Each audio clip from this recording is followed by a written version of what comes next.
Sedanachi Muxtor salomatlik markazidan Prostamix gerbal pastalari. Prostamix prostatit, adenoma va impotensiyaga qarshi kurashda ishonchli vosita sanaladi. U erkaklar quvvatini oshiradi va erektil funksiyani tartibga soladi. Shu sabab u maylsizlikda ham foydali hisoblanadi. Aynan shu ta'siri tufayli u ikkilamchi bepushtlikda erkaklar muammolarini zaruriy yechimlaridan biri bo'lmoqda. Prostamix gerbal pastasi buyrak yallig'lanishida, qandli diabetda, qon bosimi va umurtqa pog'onasi churrasi ya'ni grijani davolashda ham tavsiya etiladi.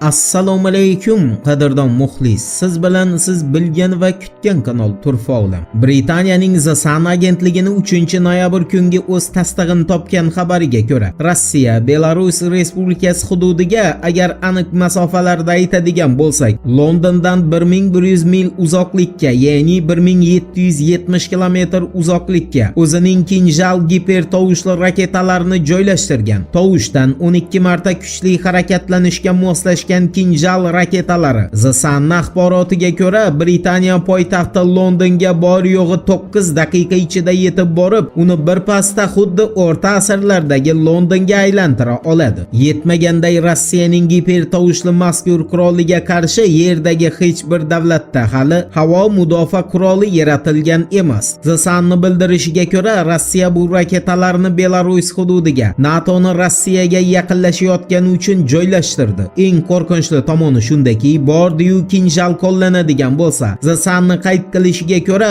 uni kelib tushib nishonni yo'q qilgunga qadar qayerdan uchib kelganini aniqlaydigan tizimning o'zi yo'q. Ya'ni Kinjal Yevropaga borib, Rossiyadan qaynoqqina salom yetkazadigan bo'lsa, uni Rossiyadan ekanini yevropaliklar faqat bu turdagi qurolni Rossiyada borligidan bilishlari mumkin. Eslatib o'tamiz, Rossiya Kinjallarni Ukrainada 19-mart kuni bir marta, unda ham Nikolayevsk va Ivano-Frankivsk viloyatlaridagi qurol omborlarini yo'q qilish uchun qo'llagan. Uning vayronkorlik darajasini ko'rgan Qo'shma Shtatlar, xususan prezident Bayden Oq uydagi o'zini bayonotida 20-mart kuni bu raketani jahondagi boshqa raketalardan umuman farqi yo'q. Biroq yagona farq shuki, uni to'xtatishni imkoni yo'q degan. Xullas, endi Yevropa Rossiyani nishoni markazida qoldi. Endi esa Rossiyani o'zi to'xtatib qo'ygan Istanbul shartnomasiga qaytgani bilan bog'liq xabarga e'tiboringizni qaratamiz.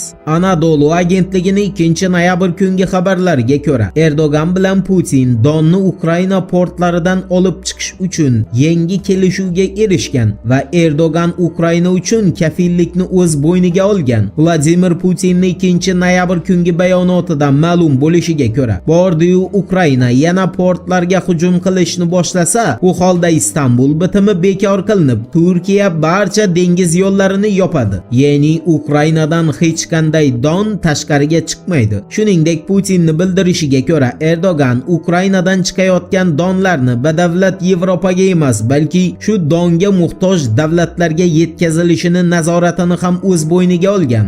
Endi shu o'rinda Rossiya hukumatini Ukrainada yadro qurolini qo'llash bo'yicha o'tkazgan yangi bir maxfiy yig'ilishiga e'tiboringizni qaratamiz. New York Times'ning 2-noyabr kungi xabariga ko'ra, nima emish? Rossiya hukumatı, ayniqsa uning qo'mondonlik lavozimidagi generallari Ukrainada yadro qurolini qo'llash bo'yicha maxfiy uchrashuv o'tkazgan. Ammo bu maxfiy uchrashuv haqida qanday xabar topganini New York Times batafsil yozgan emas. Gap shundaki, agentlikning aniq sonlariga ko'ra, Rossiyada ayni damda 2000 ta taktik yadro quroli bor va Rossiya ularni xohlagan paytda Ukrainada ishga solishi mumkin. Pentagon rasmiysini New York Times'ga bildirishiga ko'ra, hozir Rossiya shu qurollarni Ukrainada qo'llashni rejalashtirmoqda va bordi-yu u shu ishga qo'l ursa, u holda Ukrainaning juda katta hududi hayot uchun yaroqsiz holga kelib qoladi. Unday bo'lmasligiga ulkan umidlar bog'lab so'nggi xabarga yuzlanamiz. 5-noyabr kuni bilmaganlar uchun eslatib o'tamiz. Britaniyada har yili Guy Fawkes tuni nomli bayram nishonlanadi. Unda britaniyaliklar xalqqa foyda o'rniga ziyon keltirgan siyosatchilarni qog'ozdan yoki somondan yasalgan haykallarini xalq oldida yoqishadi. Buni qarangki, Bloomberg'ning xabariga ko'ra, bu yil britaniyaliklar Guy Fawkes tunida 44 kun bosh vazir lavozimida o'tirgan Liz Truss haykalini yoqishadi. Kimgadir Guy Fawkes notanish bo'lsa tanishtiramiz. Guy Fawkes 1605-yilda Britaniya hukumatini yo'q qilish uchun uni yerto'lasiga porox to'ldirgan xalq qahramoni hisoblanadi. Afsuski, u bu o'lka tepasidagilarni, safdoshlarini sotqinligi uchun yo'q qila olmagan. Guy Fawkes 1606-yilning 31-yanvar kuni o'ta og'ir qiynoqlardan so'ng qatl qilingan. Aniqrog'i, qiynoqlar davom etmasligi uchun o'zini xalq oldida qatl qilgan. Voqealar rivojini birgalikda kuzatamiz. Turfa bilan qoling, siz kutgan kerakli ma'lumotlar hali oldinda.